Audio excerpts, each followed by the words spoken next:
Hello students, जैसा कि आप लोग जानते हैं कि हमें लेसन प्लान बनाने से पहले सबसे पहले माइंड में एक स्ट्रक्चर तय करना होता है कि हमें क्या पढ़ाना है। इसी क्रम में आज हम लेसन प्लान फोर्थ करा रहे हैं। उस लेसन प्लान फोर्थ में हम देखेंगे कि सबसे पहले हमने सोचा कि भी लेसन प्लान क्या करना चाहिए। लेसन प्लान में हमने सोचा आज हम पढ़ाएंगे भारतीय कृषि के पिछड़ेपन के कारण। तो मैंने कहा इससे संबंधित 3 टॉपिक मैंने अपने दिमाग में सोच लिए।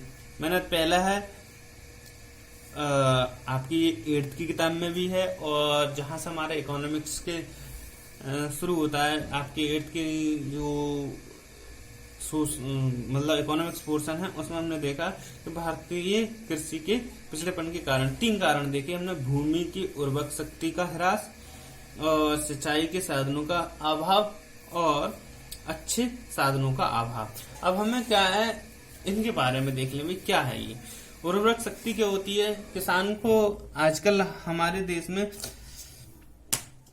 पर्याप्त मात्रा में कृषि भूमि है, और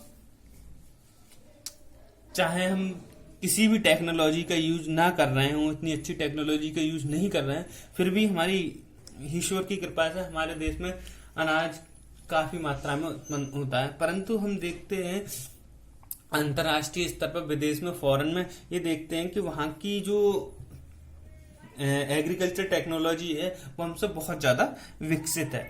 वो कम जमीन में बहुत ज्यादा उत्पादन करते हैं। इसका मुख्य उदाहरण इजराइल है और जापान है। ये इतनी इतनी टेक्नोलॉजी से कृषि करते हैं। अमेरिका है कि वहां पर की पैदावार हमसे ज्यादा अधिक हो जाती है। फिर भी हम देखते हैं कि क्या कारण है भारतीय कृषि के पिछड़ेपन के कारण है, वो देखना है। तो हमने देखा सबसे पहले भूमि की उर्वरक शक्ति का ह्रास।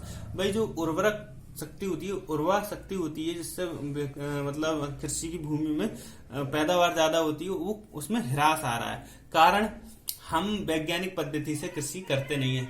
हम क्या करते हैं, कंटिन्यू मान लो जी जिस भूमि पर आलू हो रहे हैं तो आलू ही करे जा रहे हैं, धान हो रहे हैं तो धान ही करे जा रहे हैं। रासायनिक खाद लगाते हैं। रासायनिक खाद लगाने से क्या होता है, हमारी भूमि की जो पावर होती है वो खत्म हो जाती है। और ना ही मिट्टी की चेकअप कराते हैं। मिट्टी के चेकअप कराने के बाद ही खेती करनी चाहिए कि किस मिट्टी में क्या चीज अच्छी होगी, और उसके हिसाब से हमें देसी खाद का प्रयोग करना चाहिए। तो उस शक्ति में ह्रास आ रहा है, तो इस वजह से हमारी कृषि भूमि पिछड़ रही है। तो ये पहला कारण हुआ। और दूसरा है सिंचाई के साधनों का अभाव। भारत में आज भी बहुत सारे ऐसे क्षेत्र होंगे जहां पर हम कृषि के लिए आज भी वर्षा पर डिपेंड करते हैं। जैसे झांसी की तरफ चले जाओ हमारे उत्तर प्रदेश में ही, तो वहां पर कृषि के लिए जो सिंचाई के लिए जो साधन होने चाहिए, वहां की जमीन के अंदर पानी बहुत कम है, और पानी है भी तो उसका यूज सही करके नहीं कर पाते हैं। हमारे वहां पर साधन ही नहीं है, वर्षा पर ही डिपेंड रहते हैं। तो भारत में आज भी बहुत सी जगह, वही नहीं बहुत सी जगह बिहार वगैरह चले जाओ तो इतने अच्छे कृषि के जो सिंचाई के साधन है, ट्यूबवेल और जिससे पानी वगैरह लगता है, कुआ वगैरह जो पानी देने का होता है, वो नहीं है। ठीक है, और हमें सही समय पर पानी नहीं लग पाता, कृषि के जो होती है उसकी पैदावार कम हो जाती है। उसके बाद है अच्छे साधनों का अभाव। हम देखते हैं आज भी हमारे यहाँ जो खेत की जुताई वगैरह होती है वो हम बैल और हल से करते हैं, परंतु फॉरेन में एक से एक अच्छी टेक्निक है। आलू लगाने की अलग टेक्निक, पौध लगाने की अलग टेक्निक। धान के हम पौध लगाते हैं, आज भी हाथ से लगाते हैं, परंतु हमने देखा है विदेश वगैरह में ये जो पौध वगैरह लगाई जाती है वो किससे लगाई जाती है, मशीन से। तो इस तरीके की मशीनों का भारत में आज भी अभाव है, जिसके माध्यम से उसकी जो अच्छी पैदावार हो, एक डिस्टेंस, जैसे हम कहते हैं कि जैसे अब धान का सीजन आने वाला है, धान के सीजन में हमें क्या करना चाहिए, पौध को एक उचित दूरी पर लगाना चाहिए। परंतु हाथ तो सेंटीमीटर से नाप नहीं लेंगे, कभी 1 सेंटीमीटर पर लगाना है, 2 सेंटीमीटर पर पौधा लगाना है तो नहीं लगा पाओगे।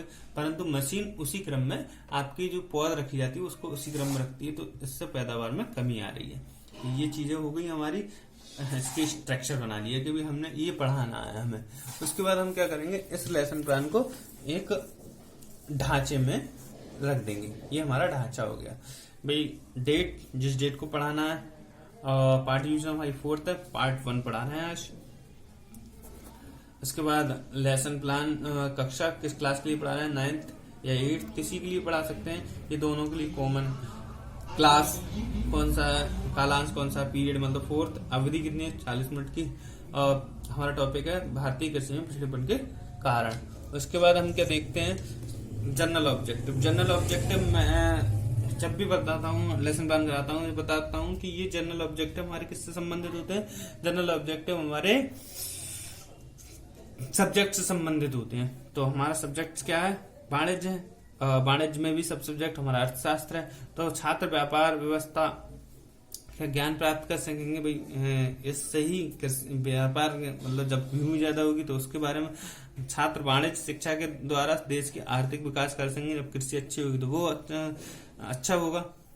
छात्र वाणिज्य कॉमर्स से संबंधित सिद्धांतों को व्यवहारिक ज्ञान में विकसित कर सकेंगे, अपने जो उनके जीवन में जो संबंधित है, लाइफ से संबंधित, उसको यूज कर सकेंगे। छात्र जीवन के प्रति क्रियात्मक दृष्टिकोण को विकसित कर सकेंगे। स्पेशल ऑब्जेक्टिव क्या होते हैं, मैंने आपको बताया, हमारे 3 पॉइंट थे टीचिंग के ही, मतलब पिछड़ेपन के कारण उनसे संबंधित होंगे। छात्र भारतीय कृषि के पिछड़ेपन के विभिन्न कारणों का प्रत्यय स्मरण कर सकेंगे, जानते जरूर है, अब स्मरण कर सकेंगे कि कारण क्या क्या है, हमारी खेती कम क्यों होती है।